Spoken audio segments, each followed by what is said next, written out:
नमस्कार दर्शक बंधु शुभ संध्या आपण मानक लिपुन ओडिया न्यूज को बहुत बहुत स्वागत। आज मु आपनक पई आज संध्यार बहुत सारा गुरुत्वपूर्ण खबर गुड़िए नहीं करी आसी जे खबर गुड़िक आपण माने जानिबा निहाती जरूरी सेति पई भिडियोटी को शेष पर्यंत देखंतु। ता सहित आपण हमर न्यूज को केउ जिल्ला देखुचंती हमको तळे कमेंट माध्यम रे जणांतु। आम चैनल रे नुवा करी आस्तिले दया करी चैनल टी को एबे सब्सक्राइब कर दियंतु एवं पाखरे आस्तुवा बेल आइकन को प्रेस करी रखंतु जा फळे रे बडी गुरुत्वपूर्ण खबर आसिले आपण सर्वप्रथम नोटिफिकेशन जरिया रे पाई परिबे। तो डेरी न करी चलंतु आज संध्यार सब गुरुत्वपूर्ण खबर गुड़िक देखि नेबा। परवर्ती खबर आसिला बंद हेबो 11000 फोन नंबर डॉट पक्षरु ब्लॉक करबा को टेलीकॉम सेवा जोगाणकारी कंपनी गुड़िक निर्देश। बंद हेबो 11000 फोन नंबर टेलीकॉम विभाग एही नंबर गुड़िक ब्लॉक करिया पई टेलीकॉम सेवा जोगाणकारी कंपनी गुड़िक निर्देश देइछि। चाक्सु पोर्टल लॉन्च हेबार मासक मध्य रे एभଳି निर्देश देइछि डॉट एही नंबर गुड़िक संदिग्ध कार्यकलाप सह जड़ित रहिछि। टेलीकॉम कंपनी गुड़िक सह मिलित होई डॉट 700 एसएमएस एवं टेम्पलेट को ब्लॉक करिछि। परवर्ती खबर आसिला राशन कार्ड धारी पई बड़ खबर एणिकि राशन दुकान रे मिलिबो 46 प्रकार आइटम राशन सह एणिकि राशन दुकान रे मिलिबो 46 प्रकार आइटम। एही खबर सुनी खुशी रे नाची उठिबे कार्डधारी। जदि आपण मध्ये एक राशन कार्ड धारक सरकारक राशन कार्ड योजना रे लाभ उठाउछंती तेबे एही खबर आपणक पई अत्यंत उपयोगी होई पारे। वास्तव रे राशन कार्ड धारी पई एक बड़ खबर आसीछि। समस्त राशन कार्ड धारी पई राज्य सरकार एक गुरुत्वपूर्ण निष्पत्ति नेछंती जेउथिरे राशन कार्ड दुकान रे 40 रु अधिक प्रकार सामग्री उपलब्ध हेबो।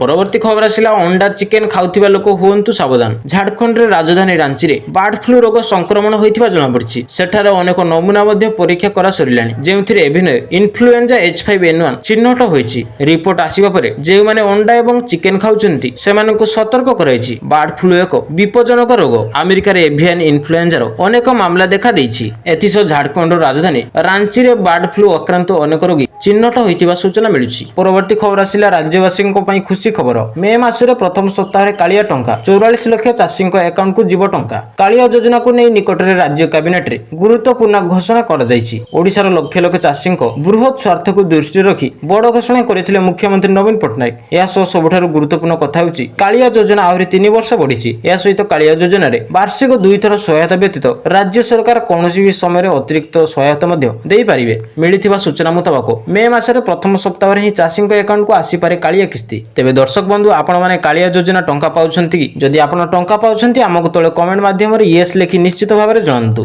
परवर्ती खबर आसिला दीर्घ वर्षर स्वास्थ्यकर पानीय द्रव्य भाव में हॉर्लिक्स देशवासी भरोसा होई रहिछि। हॉर्लिक्स पीवा द्वारा मनुष्य शरीर में सुस्थ रहिबा सह मानसिक तथा शारीरिक विकास मध्य हुए किंतु दशंधि धरी देशवासी प्रिय भाजन होइतिबा ए कंपनी एबे निजे ही दुर्बल होई पड़िछि। वर्तमान लोकंक मन रे थिबा आस्था हराइछि हॉर्लिक्स जहा फल रे एहा कहबे एक साधारण पुष्टिकर पानीय द्रव्य भाव में विवेचना करा जाउछि। केंद्र वाणिज्य एवं उद्योग मंत्रालय ई कॉमर्स वेबसाइट गुडी को निज निज प्लेटफॉर्म रे हॉर्लिक्स को स्वास्थ्यकर पानीय वर्गरु हटाइबा को निर्देश दैछंती। परवर्ती खबर आसिला एही छात्र छात्री को मिलिबा मागणा लैपटॉप जल्दी करंतु आवेदन। छात्र छात्री मानक पाठ पढ़ा को सहज एवं सरल करिया पई केंद्र सरकार द्वारा मागणा लैपटॉप योजना आरंभ करा जायछि। एही योजना अधीन रे सब छात्र छात्री को मागणा लैपटॉप दिया जिवो। एथि पई प्रत्येक छात्र छात्री को लाभ पाइबा पई आवेदन करिबा को पड़िबो। आसंता लोकसभा निर्वाचन को दृष्टि रे रखी एही योजना ऊपर विचार करा जायछि। केंद्र सरकार बाछिया पई 2024 रे लोकसभा निर्वाचन अनुष्ठित हेबो। एही अवधि मध्ये रे अनेक राज्य रे विधानसभा निर्वाचन मध्ये प्रस्ताव दिया जायछि। युवपीढ़ी को आकर्षित करिया पई केंद्र सरकार द्वारा 1 स्टूडेंट 1 लैपटॉप योजना आरंभ करा जायछि। परवर्ती खबर आसिला एलपीजी ग्राहकों पई खुशी खबर मिलिबो 300 टंकार फायदा। जदि आपण जणे एलपीजी ग्राहक तेबे एही खबर आपणक पई विशेष होई पारे। 2024 एप्रिल नै 2025 मार्च पर्यंत कोटी कोटी ग्राहक सिलिंडर ऊपर सब्सिडी पाइबे। एही सब्सिडी 300 टंका हेबो एवं एहर लाभ केवल 12टी सिलिंडर उपलब्ध हेबो। एहर लाभ पाइबा पई उज्ज्वला योजना सहित संयुक्त रहिबा निहाती जरूरी। 9 कोटी अधिक लोक उज्ज्वला योजना अधीन रे एही सुविधा पाइबे। संपूर्ण विवरणी जानंतु। वास्तव में गत मार्च रे केंद्र सरकार उज्ज्वला योजना अंतर्गत गरीब महिला को सिलिंडर पिछा 300 टंका सब्सिडी वृद्धि करने को घोषणा करथिले। परवर्ती खबर आसिला मध्य वर्ग पई बड़ खबर। पीएम आवास योजना को नहीं आसिला बड़ खबर। गरीबों को मिलिबो आवास घर। भारत रे अनेक लोकंकर निजस्व घर नाही। अनेक लोक भड़ा घर रही संघर्ष करछंती। एपरि लोकं को घर निर्माण पई आ सरकार आर्थिक सहायता प्रदान करछंती। एथि पई एक स्वतंत्र योजना प्रदान करा जायछि। एहा अधीन रे भारत सरकार वर्तमान प्रधानमंत्री आवास योजना परिसर विस्तार करबा को चिंता करछंती। যদি এই সীমা বୃଦ୍ଧି ହୁଏ ତେବେ ଦୋକାନୀ ବ୍ୟବସାୟୀ ଏବଂ ସ୍ୱୟଂ ନିଯୁକ୍ତି ବ୍ୟକ୍ତି ମଧ୍ୟ ଏହି ଯୋଜନା ମାଧ୍ୟମରେ ଘର କିଣିବା ପାଇଁ ଆର୍ଥିକ ସହାୟତା କରିପାରିବେ। ଘର ମୂଲ୍ୟ ଏବଂ ଆକାର ଉପରେ ନିର୍ଭର କରି ଘର ଋଣ ଉପରେ ମଧ୍ୟ ରିହାତି ଦେବାକୁ ସରକାର ବିଚାର କରୁଛନ୍ତି। ଯଦି ଏହା ହୁଏ ତେବେ ଅନେକ ଲୋକ ଆରାମ ପାଇବେ। ପରବର୍ତ୍ତୀ ଖବର ଆସିଲା ମେ 20ରେ ଓଡ଼ିଶାର ଦ୍ୱିତୀୟ ପର୍ଯ୍ୟାୟ ଭୋଟ ପ୍ରକାଶ ପାଇଲା ବିଜ୍ଞପ୍ତି।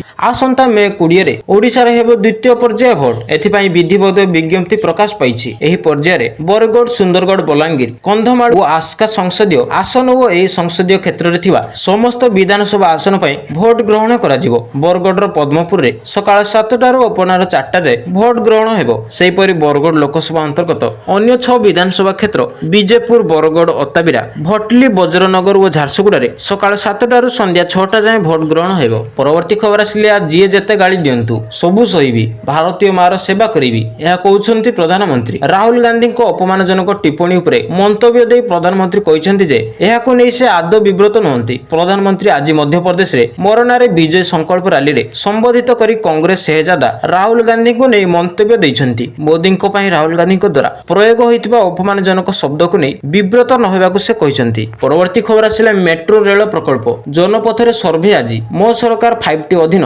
ଫ୍ଲାଗସିପ୍ କାର୍ଯ୍ୟକ୍ରମ ମେଟ୍ରୋ ରେଳ ପ୍ରକଳ୍ପ କାର୍ଯ୍ୟ ଦ୍ରୁତ ଗତିରେ ଆଗେଇ ଚାଲିଛି। ରେଳପଥ ନିର୍ମାଣ ପାଇଁ ଆସନ୍ତାକାଲି ଜନପଥରେ ସର୍ଭେ ହେବାକୁ ଯୋଜନା ହୋଇଛି। ଏଥିରେ ରାସ୍ତାର ମେଡିଆନରେ ଥିବା ବିଦ୍ୟୁତ ଖୁଣ୍ଟ ହଟାଯିବ। ଏହା ସହିତ ପାଣି pipe, telephone line, gas pipe line ସମେତ ୟୁଟିଲିଟି ମଧ୍ୟ ହଟାଯିବ। ପରବର୍ତ୍ତୀ ଖବର ଆସିଲା 28ରେ T20 ବିଶ୍ୱକପ ଭାରତୀୟ ଦଳ ଘୋଷଣା ହୋଇଛି। T20 ବିଶ୍ୱକପ ପାଇଁ ଭାରତୀୟ ଦଳ ଘୋଷଣା ଚଳିତ ମାସ ଶେଷ ସପ୍ତାହରେ ହେବ। ଏହା ପୂର୍ବରୁ ସୂଚନା ରହିଥିଲା। ତେବେ ଯାହା ସୂଚନା ରହିଛି ଆସନ୍ତା 28 କିମ୍ବା 29 ତାରିଖରେ ନୂଆଦିଲ୍ଲୀରେ ଜାତୀୟ ଚୟନ କମିଟିର ବୈଠକ ବସିବ ଏବଂ ଦଳ ମଧ୍ୟ ଘୋଷଣା କରାଯିବ। ବିଶ୍ୱକପ ପାଇଁ ଦଳ ଘୋଷଣାର ଶେଷ ତାରିଖ ଆସନ୍ତା 1 ତାରିଖ ରହିଛି, ଯାହା ଆଶା କରାଯାଉଛି ଅଧିନାୟକ ରୋହିତ ଶର୍ମା ବୈଠକରେ ପ୍ରତ୍ୟକ୍ଷ ଭାବେ ଉପସ୍ଥିତ ରହିବେ। ପରବର୍ତ୍ତୀ ଖବର ଆସିଲା EVM କୁ ସୁପ୍ରିମକୋର୍ଟଙ୍କ କ୍ଲିନ୍ ଚିଟ୍, ଫେରିବନି ବାଲାଟ ପେପର। ଭିଭିପ୍ୟାଟ୍ ନେଇ ସବୁ ଆବେଦନ ଖାରଜ। ଭିଜିପ୍ୟାଟ୍ ଭେରିଫିକେସନ ନେଇ ହୋଇଥିବା ଆବେଦନକୁ ଖାରଜ କରିଛନ୍ତି ସୁପ୍ରିମକୋର୍ଟ। ଏହାସହ ବାଲାଟ ପେପର ଭୋଟିଂ କରିବାକୁ ନେଇ କାର୍ଯ୍ୟ କରିଥିବା ସମସ୍ତ ଆବେଦନକୁ ମଧ୍ୟ ଖାରଜ କରିବା ସହ EVMରେ ସବୁ ସ୍ଥାନରେ ଭୋଟିଂ କରିବାକୁ କ୍ଲିନ୍ ଚିଟ୍ ଦେଇଛନ୍ତି ସୁପ୍ରିମକୋର୍ଟ। ପରବର୍ତ୍ତୀ ଖବର ଆସିଲା ଆଜିର ପେଟ୍ରୋଲ ଦର। ଘରୁ ବାହାରିବା ପୂର୍ବରୁ ଯାଞ୍ଚ କରନ୍ତୁ ମୂଲ୍ୟ।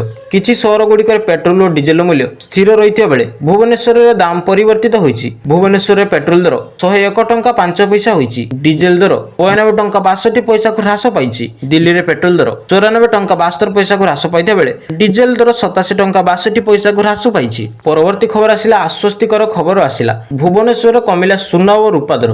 ସାରା ଦେଶରେ ଏବେ ବିବାହର ଋତୁ ଚାଲିଛି। ଏହାରି ଭିତରେ ସମସ୍ତଙ୍କର ଚିନ୍ତା ବଢ଼ାଇ ଦେଇଛି ସୁନା ଦର। ତେବେ ହଠାତ୍ ସୁନା ଦରରେ ଅନେକ ହେତୁ ବୃଦ୍ଧି ସମସ୍ତଙ୍କୁ ଆଶ୍ଚର୍ଯ୍ୟ କରିଦେଇଛି। ଏହା ଭିତରେ ଆସିଛି ଏକ ଆଶ୍ୱସ୍ତିକର ଖବର।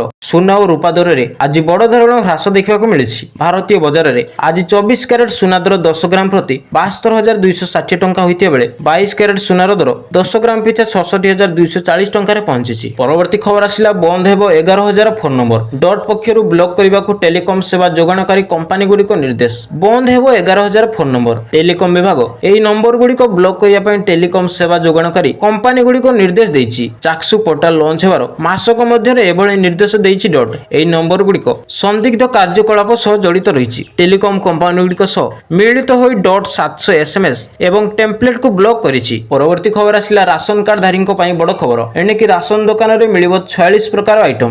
ରାସନ ସହ ଏଣିକି ରାସନ ଦୋକାନରେ ମିଳିବ 46 ପ୍ରକାର ଆଇଟମ। ଏହି ଖବର ଶୁଣି ଖୁସିରେ ନାଚି ଉଠିବେ କାର୍ଡଧାରୀ। ଯଦି ଆପଣ ମଧ୍ୟ ଏକ ରାସନ କାର୍ଡ ଧାରକ ସରକାରଙ୍କ ରାସନ କାର୍ଡ ଯୋଜନାରେ ଲାଭ ଉଠାଉଛନ୍ତି ତେବେ ଏହି ଖବର ଆପଣଙ୍କ ପାଇଁ ଅତ୍ୟନ୍ତ ଉପଯୋଗୀ ହୋଇପାରେ। ବାସ୍ତବରେ ରାସନ କାର୍ଡ ଧାରୀଙ୍କ ପାଇଁ ଏକ ବଡ଼ ଖବର ଆସିଛି। ସମସ୍ତ ରାସନ କାର୍ଡ ଧାରୀଙ୍କ ପାଇଁ ରାଜ୍ୟ ସରକାର ଏକ ଗୁରୁତ୍ୱପୂର୍ଣ୍ଣ ନିଷ୍ପତ୍ତି ନେଇଛନ୍ତି, ଯେଉଁଥିରେ ରାସନ କାର୍ଡ ଦୋକାନରେ 40ରୁ ଅଧିକ ପ୍ରକାର ସାମଗ୍ରୀ ଉପଲବ୍ଧ ହେବ। ପରବର୍ତ୍ତୀ ଖବର ଆସିଲା ଅଣ୍ଡା ଚିକେନ ଖାଉଥିବା ଲୋକ ହୁଅନ୍ତୁ ସାବଧାନ। ଝାଡ଼ଖଣ୍ଡରେ ରାଜଧାନୀ ରାଞ୍ଚିରେ ବାର୍ଡ ଫ୍ଲୁ ରୋଗ ସଂକ୍ରମଣ ହୋଇଥିବା ଜଣାପଡ଼ିଛି। ସେଠାରେ ଅନେକ ନମୁନା ମଧ୍ୟ ପରୀକ୍ଷା କରା ସରିଲାଣି, ଯେଉଁଥିରେ ଏଭିନୟ ଇନଫ୍ଲୁଏଞ୍ଜା H5N1 ଚିହ୍ନଟ ହୋଇଛି। ରିପୋର୍ଟ ଆସିବା ପରେ ଯେଉଁମାନେ ଅଣ୍ଡା ଏବଂ ଚିକେନ ଖାଉଛନ୍ତି ସେମାନଙ୍କୁ ସତର୍କ କରାଯାଇଛି। ବାର୍ଡ ଫ୍ଲୁ ଏକ ବିପଜ୍ଜନକ ରୋଗ। ଆମେରିକାରେ ଏଭିଆନ୍ ଇନଫ୍ଲୁଏଞ୍ଜାର ଅନେକ ମାମଲା ଦେଖା ଦେଇଛି। ଏଥିସହ ଝାଡ଼ଖଣ୍ଡର ରାଜଧାନୀ ରାଞ୍ଚିରେ ବାର୍ଡ ଫ୍ଲୁ ଆକ୍ରାନ୍ତ ଅନେକ ରୋଗୀ ଚିହ୍ନଟ ହୋଇଥିବା ସୂଚନା ମିଳୁଛି। ପରବର୍ତ୍ତୀ ଖବର ଆସିଲା ରାଜ୍ୟବାସୀଙ୍କ ପାଇଁ ଖୁସି ଖବର। ମେ ମାସରେ ପ୍ରଥମ ସପ୍ତାହରେ କାଳିଆ ଟଙ୍କା 44 ଲକ୍ଷ ଚାଷୀଙ୍କ ଆକାଉଣ୍ଟକୁ ଯିବ ଟଙ୍କା। କାଳିଆ ଯୋଜନାକୁ ନେଇ ନିକଟରେ ରାଜ୍ୟ କ୍ୟାବିନେଟରେ